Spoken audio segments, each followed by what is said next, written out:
WWE Bash in Berlin takes place on Saturday in Germany. There are 5 matches currently announced for the card, and as you know, that's kind of been the theme for WWE PLEs over the past little bit. You may have a couple of shows here or there that eclipse that number, but 5 here, and Triple H seems to like it that way to keep these nice and tight in terms of the match count. Doesn't necessarily mean it's going to be a short show, but I think you've got a mixture here of matches that seem pretty obvious in terms of who's going to win. It's more about the story involved in them. And you've also got a couple matches that I think you could certainly make an argument either way for. And I don't know if that was necessarily the case at SummerSlam, where we felt pretty confident in the storyline direction for a lot of things at SummerSlam. But here, I think there's a couple matches here that could sort of, veer off into a different course. Let's start with the first one, which I think is probably one of the more unpredictable ones for me on the card, maybe the most unpredictable match on the card, and that is Alba Fyre and Isla defending the Women's Tag Team Championships against Bianca Belair and Jade Cargill. As we know, this is one that has felt like a rematch that's been in the works for a while now.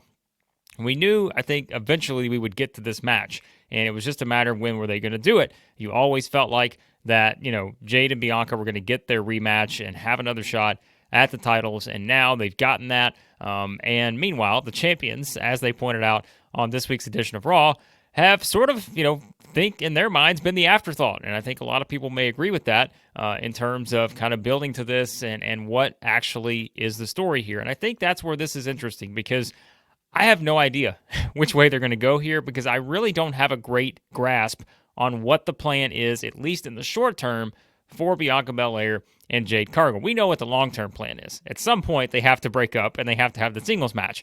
But that's not going to happen anytime soon, because if we are doing that singles match, as we've talked about before, that's going to come at a WrestleMania SummerSlam level event versus probably, anything that's going to happen maybe within the next 4 or 5 months in WWE. So sure, that is something that is on the cards for the future, but I don't know how that necessarily plays into this match. There are a couple different options here if you want to make a prediction, and that is, do Bianca and Jade lose this match that sort of adds in a little bit of that tension that we have not really seen, to a substantial level so far? That is one way you could go here. You could somehow have them lose the match and one partner has a reason to blame the other partner, those kind of things, which I know is kind of a common trope in professional wrestling, but it is one way you could go about it, where this is their big rematch, this is their chance to get the title back, and yet one of the two, Bianca or Jade, does something that maybe just, gives Alba Fyre and Isla Dawn that momentary advantage that allows them to regain the championships. And then that is where you would have the other partner be able to use that as fuel for a turn in the future. That's one way you could go. The other way you could go is just to have them win the championships back, right? And then once you put the titles back on them, then you can start to maybe build that tension a little bit further down the road, whether that's 2 months from now, 4 months from now, whatever, if that is what they want to do. If that is a match that they have circled for WrestleMania 41, maybe, may not, maybe longer until we get that match. But if it is, then I think, at least right now, it probably serves them better to have the championships back on them, because you can also then do what? You can take Jade and Bianca and you can put them on Raw, you can put them on SmackDown, they can move around, and I think having that star power is a nice thing, especially, remember, we have 2 big sort of, events coming up for WWE, where SmackDown's moving to USA, and you also have Raw eventually going to Netflix in January. So, does it serve them better to have the titles back on them for now? Perhaps. And so, I don't have, again, this is probably a match that I could flip a coin and feel like, there are a lot of different options. You could have the outside interference from Blair Davenport, Naomi, it's kind of the 6-woman stuff that you can certainly, get that into this match. But I am going to take a chance and pick Bianca and Jade to regain the titles here, because I just don't think we're there yet in terms of being able to actually push that heel turn for one or the other in motion.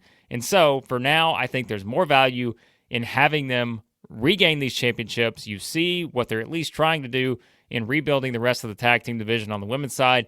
They can, feud with the Pure Fusion Collective on Raw. There's, Damage Control. There's different options there that I think would probably feel more fresh than what we've had over the past several months. And I think it's also a question of, what does WWE want to do with Alba Fyre and Isla Dawn moving forward? Because I don't think they're wrong in terms of they're the champions, but they have at times been sort of the afterthought because I think everyone's just been waiting for Jade and Bianca to get the rematch and get the titles back on them. I'm going to predict that happens here, but don't have a great feel for this match because I could easily see the champions retaining, and maybe they're retaining because you start to set that tension in motion between Jade and Bianca, even if it's a little slight thing. Maybe this is where it all begins. So there you go. I'll go with the former champions to retain here, but don't have a great feel on this match. Another match that I really don't have a great feel on either, and I think this is another one where it really depends on what WWE wants to achieve here, is the mixed tag team match where you have the Terror Twins, Damian Priest and Rhea Ripley, taking on Dominik Mysterio and Liv Morgan, the world's greatest professional wrestling couple in their minds. And, I said sort of similar to the first match where it's really a matter of what does WWE want to achieve here, right? You can list all the reasons why each side should win. And if we do that, I think on the Terror Twin side, it's pretty simple. They were the ones who, kind of got kicked down to the ground at SummerSlam, right? They were the ones who were the victims of just being turned on by their former friends, and that now put them in a position where they are trying to get their revenge, right? They're trying to get their payback on the entire Judgment Day, and specifically, Dominik and Liv for what they've done to Mommy. So that's an argument for Priest and Ripley to win this match because you can at least say, all right, they at least get a little bit, of revenge on the heels, and now that sets in motion the idea that you're going to have those big singles matches at Bad Blood, which right now, if I had to, do a stone cold lead pipe lock on two matches for Bad Blood, I think Damian Priest versus Finn Balor, Rhea Ripley versus Liv Morgan, I think are 100% going to be on the card. And so if we look at it from that standpoint, you get the win here. That sets up those matches. Maybe it's where Rhea pins Liv in this scenario to give her that opportunity for the rematch. I think that's one I like more, but I will also say that I completely understand why, and I've said this really, I want to say I probably said it 2 weeks ago when they announced the match. You can understand why Judgment Day maybe needs this match a little bit more because, you're thinking, all right, you have to establish this new group, which, does involve Dominik and Liv as two of the main players of this faction. And if you take the numbers advantage and all that, right, you can certainly have Finn Balor interfere. You can have JD McDonough interfere. You can have Carlito interfere. And that's what Judgment Day has going for it, is that it does have the numbers over these two. But I just think I like the scenario better, even though you're trying to establish the Judgment Day, as a big threat without Damian Priest and Rhea Ripley. I just think this is one where either Liv or Dominik can take the pin, and that sort of, pushes you towards those one-on-one matches at Bad Blood. But you could do it the other way too, right? You can have Balor interfere and you still get to those one-on-one matches because then Priest and Rhea, just completely lose their minds and they want those matches and we get to it at that point. But I think I'm going to pick Priest and Rhea to win the match here because I think either Rhea pinning Liv or Priest pinning Dominik, I just don't think it hurts either one of them if they were to lose the match here. And, you could have the botched interference from Judgment Day, and maybe that's where Balor then escalates his frustration and challenges Priest to a match at Bad Blood. Rhea perhaps pins Liv to set up that match at Bad Blood. So I just think you can work that in a little bit better, even though, again, I completely understand the argument for why Judgment Day needs this more than Priest and Rhea, but they were the ones who were kind of, again, kicked down a bit at SummerSlam. Traditional wrestling history would probably tell you this is where they get a little bit of their payback. You kind of feel like it's square at 1-1 here, just like another match we're going to talk about shortly, and then we set up the big sort of blow-off one-on-one matches at Bad Blood. So, these two matches here, I don't feel confident that I'm going to get either of these right. I just think these are pretty hard to predict. All right, I mentioned 1-1, and we know with this one, that would be the case if CM Punk were to beat Drew McIntyre. It's the strap match, and, as we said, this was necessary because they needed to escalate the violence in this feud because it was not violent enough for most people at SummerSlam because you did have the addition of Seth Rollins as the special guest referee, and now I think this is going to be the match that probably most people were thinking they were going to get going into SummerSlam until they did add the wrinkle in with Rollins as the referee. But now here, you are probably going to have these two just beat each other, unmercifully in this scenario. And again, I think that's what this needs. It needs to be something where this is still such a personal feud. I wouldn't disagree with some people who say this has kind of lost a bit of its heat since SummerSlam, and I think there's probably multiple reasons for that. Just because, once you actually get that highly anticipated one-on-one match, everything after it is going to feel like a little bit of a step backwards in terms of the heat level. But, it is something, too, where you get the argument as to why people didn't think that was exactly the match they were expecting from these two, given just how heated this feud had gotten over the past half this year. So I can certainly get that. But this one, I mentioned unpredictability. I can't imagine this is an unpredictable finish here because I think Punk has to win, right? Because if we are heading towards Bad Blood, where you get this is the trilogy. McIntyre wins the first one, somewhat involves Seth Rollins in that one. Now Punk wins the rematch. Then you set up for your big third match, and I think, that they are really pushing Bad Blood as just a very big event, and I think this is a perfect scenario where you get to that match there. Maybe you do Steel Cage, maybe you do Hell in a Cell. There's a lot of options you could go with to do kind of the third and final blow-off match here between these two, but to get there, it makes no sense to do a third if one man is up 2-0, although, Carmelo Hayes and Andrade may differ on SmackDown, but I just think Punk has to win this match. And, like I said, this is where I think with these final three matches, to me, it's really a lot more about how do they do it versus who wins. And I think, again, for my money, I just think Punk has to win here because I just don't know what it serves you to have McIntyre win again, especially in a match like this where, they kind of played up on Raw, McIntyre sort of retreating away from Punk, and now there is no way for McIntyre to retreat. He can't get away because these two are strapped together, and I think the four corners, element of this too, it's more dramatic when you have the babyface win this match versus when you have the heel going for the fourth corner, and you just don't really get the crowd as invested into that. So I think this is perfectly set up for Punk to win, to get a sort of dramatic finish here because it is different, right? It's touching the four corners versus kind of your traditional match. So I think Punk wins this one, and that sets up the third match at Bad Blood. All right, the two championship matches that most people have their eye on, and I think this is not going to be the main event, in my opinion. I could see this match starting off the show. Maybe I'm wrong about that. But as we say, and as we said about SummerSlam, match placement I think is going to be important in terms of the storylines because this match does feed into what I think will be the main event in Gunther versus Randy Orton because it does involve Cody Rhodes and Kevin Owens, two guys who've been tied to Randy Orton, and Cody in some sense been tied to Gunther, but that story's not going to play out here. But this is one where we've said, it's been a different build, right? The build to this match has been different. And there are some people that have criticized that and don't really feel like this has hit the level that it needs to for a big championship match. But I do think this is way more about the story than it is the actual match itself, because I don't think you have a lot of people who expect Kevin Owens to beat Cody Rhodes here, especially, too, as I said, if it's not the main event, which I just don't think it's going to be. I think Gunther's in that spot. But I just don't think you're going to have a scenario where you're adding that believability that Owens is going to win. But that's okay because of why. It's really about now the story of, is Kevin Owens going to fully turn on Cody Rhodes? And I think that is the most interesting part of this, and that is what we're probably tuning in for. And again, whether that's a good idea long-term to have matches that are sort of built that way, that's up for your own debate. But I think this is one that this is the story now. Knowing that Randy Orton is lurking in the future for Cody, knowing his ties to both of these, if you start the show off with, let's say, Cody versus Owens, and somehow you get a finish here where, let's say Kevin Owens does finally make that big turn on Cody, or maybe he doesn't.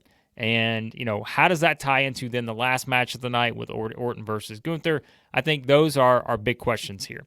Cody is going to win this match. I feel pretty confident in saying that.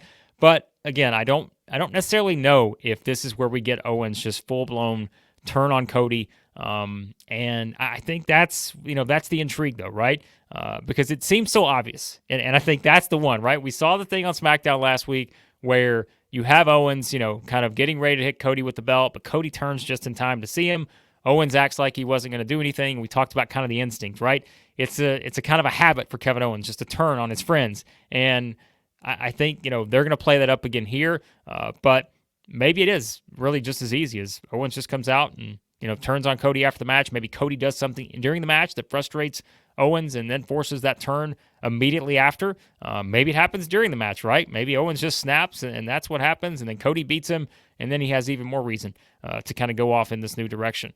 But Cody's going to win. It's really just a matter of how they decide to do this, and I'm excited to kind of see how they do it, because I think there are multiple ways you can get to the next direction with Cody. And we've said before, really outside the bloodline, the heel roster on SmackDown at times feels like it has been lacking. So maybe if you turn Owens here and eventually you turn Orton, you got a lot of good heels there. You just got to build up the bigger baby faces around Cody and such. But Cody is my pick for the winner. You guys knew that already, but I'm curious to know what you think about how this is actually going to play out with this match in terms of the story. All right, and then that does lead us into this match. Gunther defending the World Heavyweight Championship against Randy Orton. Orton going for the 15-time accomplishment.